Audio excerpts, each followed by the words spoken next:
Beginning in the late 1800s, American Indian children are forced to go through a painful and difficult assimilation process. This transformation took place in government-run boarding schools, where students are forced to leave behind everything that they had ever known and enter a world where their identities and characters would be altered completely. The idea for these schools came from post-Civil War reformers who believed it was possible for the American Indian to join industrialized America as a productive and useful citizen. They suggested that educating these so-called savages would be more effective, produce more positive results, and be less costly than by just simply killing the natives.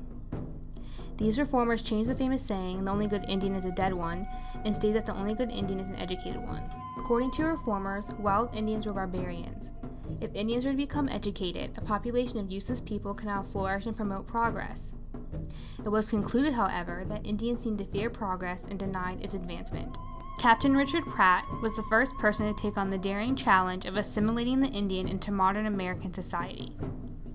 He founded the most famous Indian boarding school in history, Carlisle Indian Industrial School, located at a former army post in Pennsylvania in October 1879.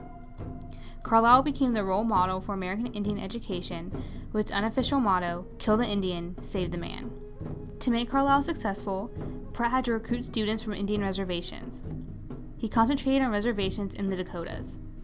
This, however, was not easy to do. Village elders were reluctant to allow Captain Pratt to take their children and grandchildren. This hesitation mostly came from the fact that Pratt was a white man. Natives could not forget the horrors whites had brought upon them from the 1838 Trail of Tears to the 1876 Battle of Little Bighorn. Pratt, however, used his painful history to his advantage. In September 1879, he convinced Sioux leaders Spotted Tail and Red Cloud that educating Indian children would ensure that such betrayals would not happen again. He cleverly argued that natives' inability to read and write was why they had been violated, for they could not fully understand the treaties.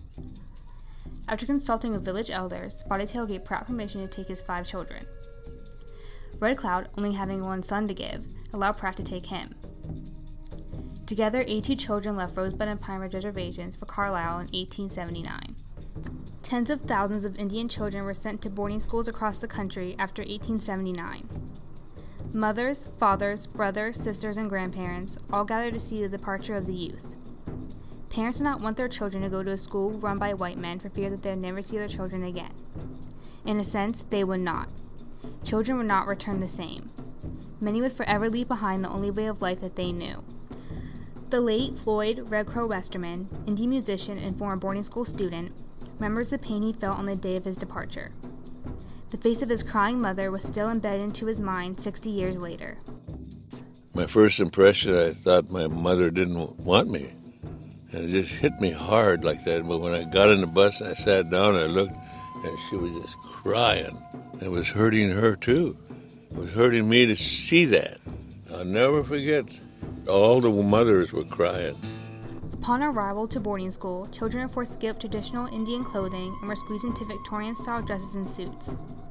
Former students recalled the transition was difficult because deerskin clothing and moccasins they were used to wearing were more comfortable than the buttons, scratchy cloth, and tight shoes they were required to wear at boarding school.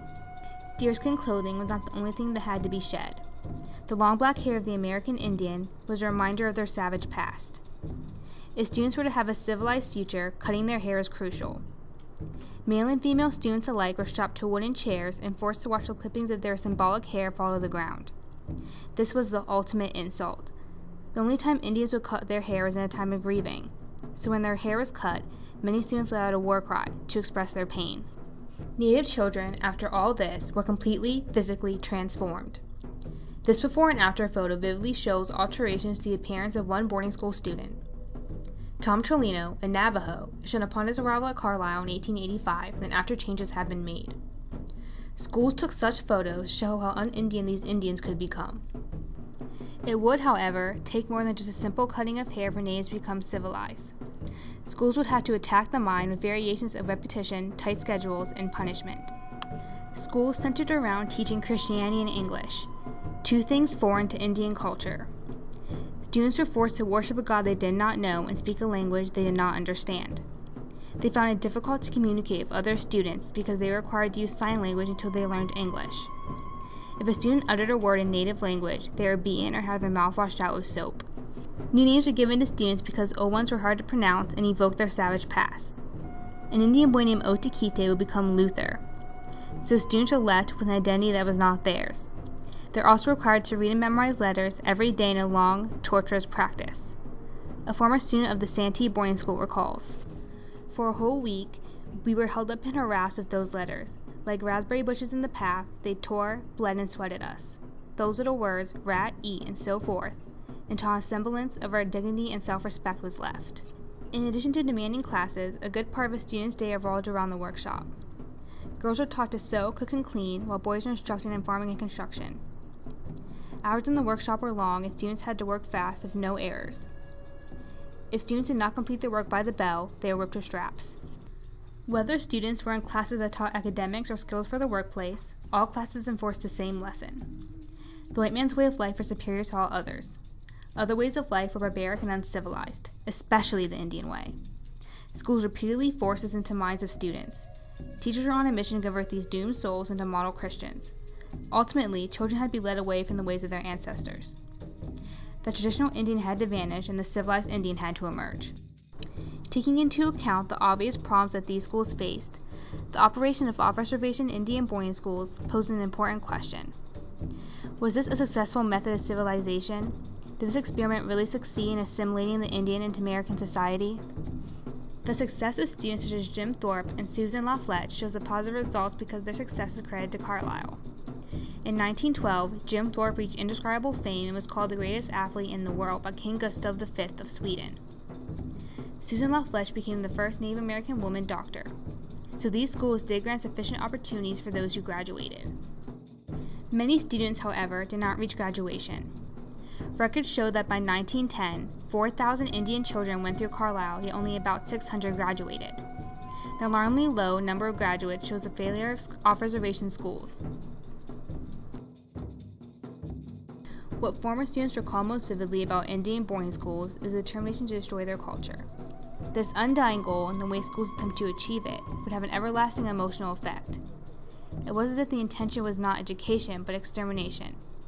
Walter Little Moon of the Oglala Lakota tribe tearfully recalls his boarding school experience. This is education that was promised us, that was guaranteed us through the treaties. But it wasn't. It's torture, brainwashing. They called us many different names. Savage, dumb. And we got beat for looking like an Indian, smelling like an Indian, even speaking Indian. Everything I did.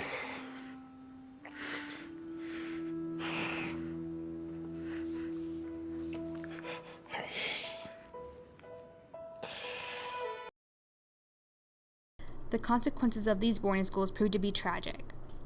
Students lost much of their language and culture in the assimilation process, a culture and language that is impossible to replace. Some would say that the boarding schools were successful in that sense, but the price that was paid for such success was the extinction of rich traditions and beautiful cultures.